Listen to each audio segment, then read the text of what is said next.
क्या आप अपना मकान, आप अपनी प्रॉपर्टी, आप अपने शहर में हॉलीडे होम पे चला सकते हो, नहीं चला सकते हो? हमारा प्रॉपर्टी मैनेज करो, हमें मंथली रेंटल देता रहो करो बस। कंपनी को सेटअप करने के लिए कितना पैसा लग जाता है दुबई में? तो hi guys, welcome to my YouTube channel. My name is Vinay, I am UAE property adviser.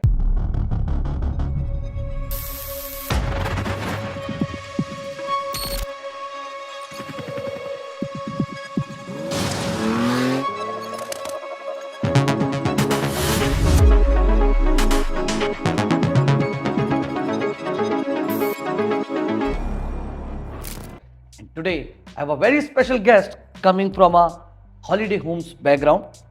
तो मैं बहुत ज़्यादा टाइम नहीं लूँगा इंट्रोडक्शन में, सीधा मुद्दे पे आता हूँ कि दुबई की मार्केट जितनी तेज़ी से आगे ग्रो कर रही है, जितनी दुबई में प्रॉपर्टीज़ बिक रही है, क्या उतना रिटर्न्स हॉलीडे होम्स दे सकता है? या जितना हम हॉलीडे होम्स के बारे में सुन रहे हैं या लोगों ने बिजनेस बना के रखा है हॉलीडे होम्स को, जैसे एयरबीएनबी करता है और बहुत सारे कंपनीज है जो ये करती है, क्या ये प्रॉफिटेबल बिजनेस है? क्या ये सस्टेनेबल बिजनेस है? क्या इसमें कॉस्टिंग लगती है? किस तरीके से इसको ऑपरेट करते हैं? और क्या आप अपना मकान, आप अपनी प्रॉपर्टी, आप अपने शहर में हॉलीडे होम पे चला सकते हो, नहीं चला सकते हो? अगर चला सकते हो तो उसके पीछे क्या क्या डॉक्यूमेंट्स लगेंगे, क्या अप्रूवल्स लगेंगे, और ये सब करने के बाद क्या आपको पैसा बचेगा या नुकसान होगा? इन सभी सवालों का जवाब देने के लिए हमारे साथ मौजूद है अक्षय भाई, जो कि हॉलीडे होम्स कंपनी चला रहे पिछले 4 सालों से दुबई में सक्सेसफुली। और अक्षय भाई हमें बताएंगे सारी इन डेप्थ चीज़ें हॉलीडे होम्स के बारे में। तो अक्षय भाई, welcome to real estate and beyond series. Real estate और बियॉन्ड सीरीज एक ऐसी सीरीज है जिसमें हम रियल एस्टेट के अलावा और बहुत सारी चीज़ें बात करते हैं, जी, जैसे कि जो भी कनेक्टेड चीज़ें होती है रियल एस्टेट से वो हम बात करते हैं। हॉलीडे होम्स आप कंपनी चला रहे हो इतने सालों से, तो कैसा आपका एक्सपीरियंस रहा है? First of all thank you so much Vinay भाई, आपने हमें यहाँ आने का मौका दिया। एंड रही बात, आपका ज़्यादा टाइम नहीं लूँगा, रही बात हॉलीडे होम की। हॉलीडे होम मार्केट में कुछ लास्ट सालों से बहुत अच्छा चला एक्चुअली। जी, जैसे कि अगर आप, देखिए फैंटेसी हो गई है लोगों की बिल्कुल बिल्कुल कि भाई बिल्कुल, मेरे को बिल्कुल। 4-6 घर लेना है, उसको मैं फर्निश करूंगा और हॉलीडे होम पे चलाऊंगा जी जी जी जी जी, और वहां से पैसा कमाऊंगा बैठ के। तो जितने भी यहाँ पे काफ़ी इन्वेस्टर्स हैं जो हमारे ओल्ड इन्वेस्टर रहते हैं, कहाँ से हैं मतलब, तो कई अपने जो पुराने क्लाइंट्स हैं वो दिल्ली से हैं, कोई पंजाब से हैं, तो कहाँ क्या बोलते हैं कि भाई हमारा प्रॉपर्टी मैनेज करो, हमें मंथली रेंटल देता रहो करो बस। बस तो उनका यही काम है कि भाई पैसा आता रहे, प्रॉपर्टी वो फर्निश करके देते हैं और हम उनको मैनेज करके हर महीने रेंटल। तो कैसे मैनेज करते हो और कितनी प्रॉपर्टीज आप मैनेज कर लेते हो? हमारे जो, मैं अभी लेटेस्ट की बात करूं, अर्लियर मेरे पास ऑलमोस्ट 50 to 60 प्रॉपर्टीज़ थी। अच्छा, जी। तो ये आपने खुद ने खरीदी हुई थी या नहीं नहीं नहीं क्लाइंट्स की नहीं, थी? ये क्लाइंट्स का ही था, तो इन्वेस्टर्स। पैसा क्लाइंट का, जी इन्वेस्टमेंट क्लाइंट का, जी, हेडेक क्लाइंट की, अपने को सिर्फ मैनेज करना है। मैनेज करना है।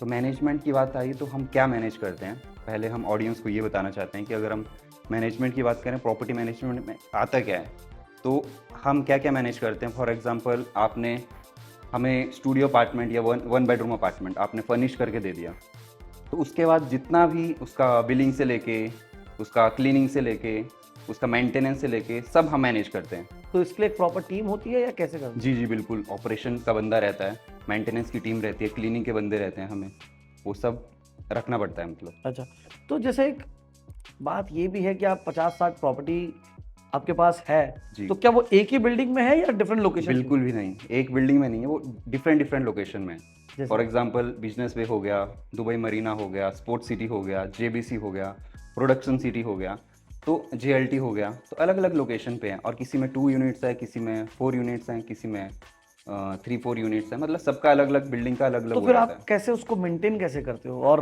क्लीनिंग कैसे करवाते हो? देखिए, जो क्लीनिंग का बंदा रखे होते हैं हमने, जैसे फॉर एग्जांपल एक्स से 4 बंदे रखे हैं, तो जो डेली का चेक इन चेकआउट रहता है, तो ऐसा नहीं कि डेली बंदा जा रहा है, it's not like a hotel. तो हमारे पास जो बुकिंग आती है मिनिमम 4 नाइट्स की आती है, 4 ओके। नाइट्स और फॉर अ वीक। उसके बाद लॉन्ग टर्म के लिए 1 मंथ 2 मंथ्स जो भी रहेगा, तो उसके अकॉर्डिंग हम मैनेज करते हैं। लेकिन हाँ, डेली बेसिस पे हो तो प्रॉब्लम हो सकता है, लेकिन अगर हम बात करें मिनिमम 4 नाइट्स का, तो it can be manage actually, okay, it's very easy. तो ये मैनेज हो जाता है। और इसमें अगर आप रिटर्न्स की बात करें तो कितना परसेंटेज रिटर्न मिलता है? रिटर्न्स की बात करें, देखो अगर मैं आपको विनय भाई दुबई रिटर्न्स की बात करें तो यहाँ पे सीज़न के अकॉर्डिंग रहता है। जो रेंटल आता है यहाँ पे सीज़न के अकॉर्डिंग रहता है। जैसे विंटर सीज़न हो गया सबसे पीक, जो कि चलता है अक्टूबर से लेके मार्च तक, मार्च तक। और समर सीज़न आ गया अप्रैल टिल सितंबर। तो दोनों के रेट्स जो हैं वो डिफरेंट रहते हैं। अच्छा, तो हम मैनेज कैसे करते हैं, जो हायर रेंटल आता है वो आता है पीक टाइम में, पीक टाइम में और जो लो में आएगा तो हम उसको समर में एंड विंटर का वो एवरेज आउट करके कर देते एवरेज हो, करके एवरेज एंड आउट करके तो उसके अकॉर्डिंग तो करते हैं। भी अब मैं कितना एक परसेंटेज आया था? अगर अब मैंने कोई 1 मिलियन दिरहम की प्रॉपर्टी ली, जी, हॉलीडे होम पे चलाता हूँ, तो क्या रिटर्न्स एक्सपेक्ट कर सकते तो रिटर्न्स की बात करें 10 to 15% इजीली मिलता है। Depend Okay. आप कौन सी लोकेशन पे ले रहे हो, वो भी मैटर करता है। हैं? 10 से आपकी 15%। जी, तो फिर उसमें पूरा ओनर को जाता है या आपके चार्जेस होते हैं या क्या अलग से होता है? कौन पे करता है? सर्विस चार्ज कौन पे करता है? सारी चीज़ें कैसे? इलेक्ट्रिसिटी कौन पे करता है? जी, जी। वाईफाई कौन पे करता है? वो सब चीज़ें। मैं आपको अगर इसकी, जैसे आपने चार्जेस की बात की, तो ऑफ कोर्स जो चार्जेस रहते हैं, सर्विस चार्ज, मेंटेनेंस चार्जेस, देवा बिल्स, वो सारे ओनर ही वो करता है, मतलब पे करता पे है। करता है। लेकिन अगेन जो जैसे फॉर एग्जांपल एक प्रॉपर्टी का प्राइस है 10,000, तो उसमें से हम उनको जैसे हम as a holiday home company हम मैनेज करते हैं, तो हम उसमें कुछ चार्जेस होते हैं जो अपनी फीस रहती है। Okay, 10 आपकी to फीस 20% डिपेंड। ओके। 20% तो है, अब depend client to client depend करता है। तो ये 10 to 20% एवरेज रहता है, वो हम चार्ज करें 10,000 में से, वो अपनी फीस चार्ज करेंगे हम। देन उसके बाद जो देवा का वाईफाई का बिल जो भी आएगा उसमें से डिडक्ट करके देन हम ओनर को देते हैं। ओके। तो वो मैनेज कैसे होगा, आप बोलोगे कि हायर रिटर्न कैसे आएगा, तो जो विंटर में होता है उसमें इजीली मैनेज होता है। और जो रेंटल होता है वो ऐसा नहीं कि आपको एक महीने में अभी 5,000 दिया तो आपका 5,000 ही रहेगा, नहीं, ऐसा कुछ भी नहीं है।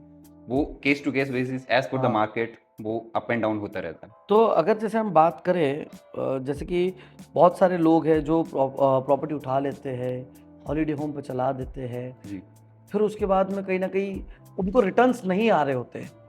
तो क्यों नहीं आ रहे होते? क्या वो गलत कंपनी के साथ अटक गए या कंपनी उनको जानबूझ के चीट कर रही है, उनका यूनिट रेंट आउट कर रही है लेकिन उनको नहीं बता रही है? जी, बिल्कुल ऐसा भी कुछ लोग ऐसे भी हैं मार्केट में जो अच्छा, ऐसा होता भी है? कर सकते हैं, क्योंकि इट्स अच्छा, वेरी मैंने ईज़ी। तो भाई सिर्फ एक तीर छोड़ा था, सही लग गया। जी, जी, जी। ऐसा कुछ होता है, मैं ये नहीं बोल रहा सभी करते हैं, लेकिन कोई कंपनीज़ होती है। लेकिन हमारा क्या है, हम कैसे काम करते हैं, हमारे पास टोटली पोर्टल मैनेजमेंट सिस्टम है। तो पोर्टल में फॉर एग्जांपल हमारा कोई क्लाइंट इन हाउस आता है, उसकी आईडी जाएगी, हाँ। पोर्टल में जाएगी, और वही पोर्टल का एक्सेस हम हमारे ओनर के पास रहता है, जो जिसने हमने प्रॉपर्टी ले ओके। रखी होती है। तो ही कैन सी कौन हमारे अपार्टमेंट में आ रहा है, कौन चेक इन हो रहा है, कौन चेकआउट हो रहा है। तो it's like a portal system. So okay. बिल्कुल ट्रांसपेरेंट है। तो अगर हम बात करें इस कंपनी को सेटअप करने के लिए कितना पैसा लग जाता है दुबई में? Holiday home company holiday setup home की कंपनी सेटअप करने के लिए वही 30 to 35,000 करने? डिपेंड। बस जी, मतलब इंडियन करेंसी की बात करें 7 से 8 लाख रुपए मात्र आपको लगते हैं और आप अपनी कंपनी रजिस्टर कर लेते हो जी, हॉलीडे होम्स की दुबई में। जी, बिल्कुल। और इसके अलावा आपको क्या क्या चाहिए होता है? Office, office? लेकिन हॉलीडे होम का सबसे एक नेगेटिव पॉइंट ये है कि जैसे आपने सुना होगा कि काफ़ी, अगर जैसे हम स्टार्टिंग में बिजनेस ओपन करते हैं ओ, तो हमारे यहाँ पे बिजनेस सेंटर की इजारी चल पड़ती है। अगर Okay. आप, लेकिन हॉलीडे होम में ऐसा कुछ भी नहीं होता।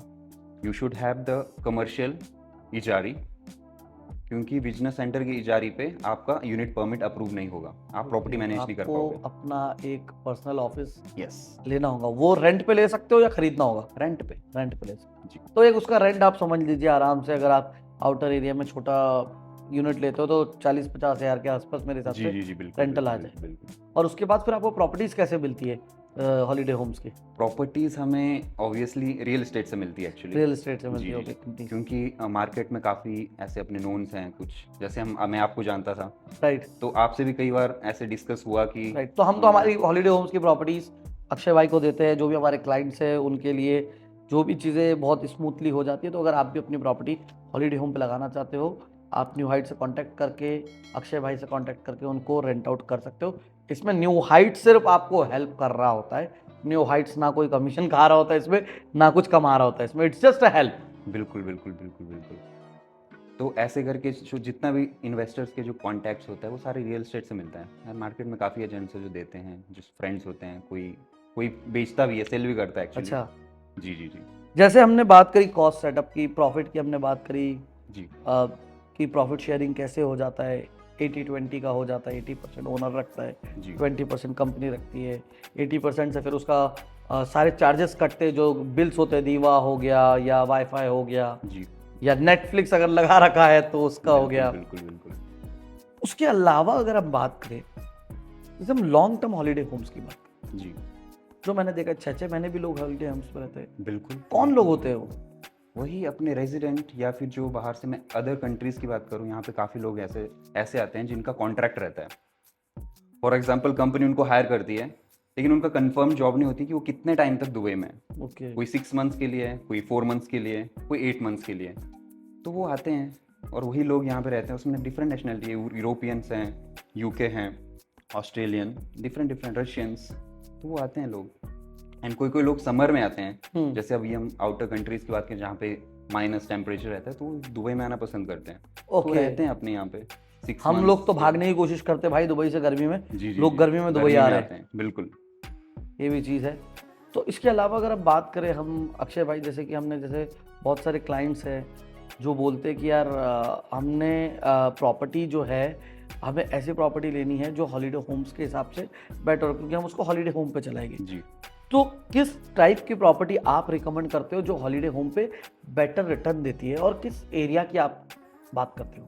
देखो, अगर मैं अभी करंट एरिया की बात करूँ तो बिजनेस वे डाउनटाउन में सबसे अच्छा रेंटल आ रहा है, ठीक है। और मरीना? लेकिन मरीना में भी आ रहा है, जेवीआर है, जेएलटी है। तो ये जो लोकेशंस हैं, जेबीसी में बहुत अच्छा रेंटल आ रहा है। जेवीसी में? JBC also very good location actually. But भाई जेवीसी में तो पब्लिक ट्रांसपोर्ट बहुत डिफिकल्ट है, सिर्फ आरटीए बस है, मेट्रो है ही नहीं। बिल्कुल, लेकिन जो यहाँ पे लोग रहते हैं वो सारे जिनके उनके पास खुद की गाड़ियाँ हैं, और वो जॉब कहाँ करते हैं? वर्षा, जेएलटी, मरीना। तो वो वहाँ पे रहना पसंद इसलिए नहीं करते, वहाँ पे रेंटल हाई है। और अच्छा। जेबीसी में थोड़ा डिफरेंस आ जाता है ओके प्राइसेस में। Okay okay. अगर मैं बट कंपैरेटिवली प्रॉपर्टी वैल्यू भी कम हो जाता है, तो फिर Yes. रिटर्न्स ऑटोमेटिकली आपका बढ़ जाता है। जी जी, और लोकेशन वाइज आपको पता ही है 15-20 मिनट्स अगर यहाँ Right. से हमने जाना हो तो इतना इतना डिस्टेंस रहता है। तो उसके अकॉर्डिंग वो यहाँ पे लेना पसंद करते हैं। ओके। और अगर हम बात करें, जैसे बहुत डिफरेंट टाइप की कैटेगरीज होती है, अपार्टमेंट्स होते हैं, विलास होते हैं, टाउन हाउसेस होते हैं, जी तो आपके हिसाब से क्या बेटर ऑप्शन होता है? अगर कोई क्लाइंट देख रहा है प्रॉपर्टी हॉलीडे होम्स में डालने के लिए, तो क्या अपार्टमेंट होना चाहिए, टाउन हाउस होना चाहिए, या विला होना चाहिए? देखो, ये सब डिपेंड करता है क्लाइंट टू क्लाइंट के ऊपर। मैं ये नहीं बोल रहा कि अगर आप टाउन हाउसेज लोगे आपका रेंटल अच्छा नहीं आएगा। ऑब्वियसली जो टाउन हाउसेज है उनका जो मंथली शॉर्ट टर्म का रेंटल है वो बहुत अच्छा आता है। और रही बात अपार्टमेंट्स की, तो कोई डिपेंड क्लाइंट्स के ऊपर। स्टूडियो, 1 बेडरूम, 2 बेडरूम, हर एक क्लाइंट्स का अलग अलग रहता है। लेकिन location wise, again location matter करता है। अगर आप अच्छी लोकेशन पे ले रहे हो तो आपको स्टूडियो एंड 1 बेडरूम पे भी अच्छा रेंटल आएगा। तो पाम जुमेरा की अगर हम बात करें, उसमें विला का रेंट पर नाइट क्या होगा? स्टार्टिंग फ्रॉम 8 to 10 के। 8 से 10 हज़ार दिरहम। जी मुझे याद है मैंने भी 12-12.5 हज़ार दिए थे पर night in palm Jumeirah. Okay. तो हमने शूट के लिए लिया था ऑब्वियसली वो विला। तो बहुत सारी चीज़ें हैं। और इसके अलावा अगर हम बात करें कोई डिफरेंट लोकेशंस पे, तो उधर कंपैरेटिवली फिर रेट कम हो जाएगा। जी बिल्कुल बिल्कुल बिल्कुल, डिपेंड लोकेशन के ऊपर। वही प्राइजेस, रेंटल, टाउन हाउसेस, विलास, सब डिपेंड करता है लोकेशन के ऊपर। तो अगर मैं बात करूँ, आपने अपनी जर्नी स्टार्ट कैसे करी? मैंने अपनी ये journey- एक बहुत बड़ा सवाल है। जी जी, कैसे बिल्कुल, स्टार्ट करी, यहाँ तक कैसे पहुँचे, और आगे क्या प्लान है? देखो, जो मैंने अपनी, आपको मैं थोड़ा सा एक्सप्लेन करूँगा अपनी जर्नी के बारे में। मैंने अपनी जर्नी स्टार्ट की थी कोविड के टाइम में। कोविड के टाइम में? जी जी जी, लोगों की जर्नियाँ बंद हुई है भाई कोविड के टाइम और पे। मैंने स्टार्ट किया है। बहुत बढ़िया भाई। और कोविड के टाइम में मैंने किसी हॉलीडे होम कंपनी में स्टार्ट किया था काम करना। देन उस टाइम मार्केट में बहुत डिमांड थी। रीज़न इज़ दैट प्राइजेस कम थे। और अनसर्टेनिटी ज़्यादा थी। यस, और जो बंदे बेड स्पेस में रह रहे थे, जो मास्टर बेडरूम जैसे शेयरिंग में रहते हैं ना यहाँ पे, तो वही लोग होटल में रह रहे हैं। ओके, और उनको yes. सारी फैसिलिटीज़ मिल रही और रेंटल भी कम मिल रहा है। हमारे भी काफ़ी कलीग्स थे तो- जो जी जी होटल जी में शिफ्ट हो गए थे, होटल अपार्टमेंट्स जी में। जी जी। तो आप बिलीव नहीं करोगे, उस टाइम ना 2000 का भी मंथली पे होटल में रूम मिल रहा था। राइट। तो उसकी वजह से ये शॉर्ट टर्म हॉलीडे होम का बिजनेस काफ़ी ग्रो हुआ, काफ़ी कंपनीज खुली। और उसके बाद फिर आदत लग गई। जी, आदत लग गई। मैंने भी 6 to 7 मंथ्स काम किया, अच्छा काम किया, मार्केट में नाम बना, तो फिर स्टार्ट किया उस टाइम। Very good. तो उसके बाद फिर आपने ये कंपनी तब से चला रहे हो? जी जी बिल्कुल अब बिल्कुल। ये कंपनी का नाम? First destination holiday homes rental.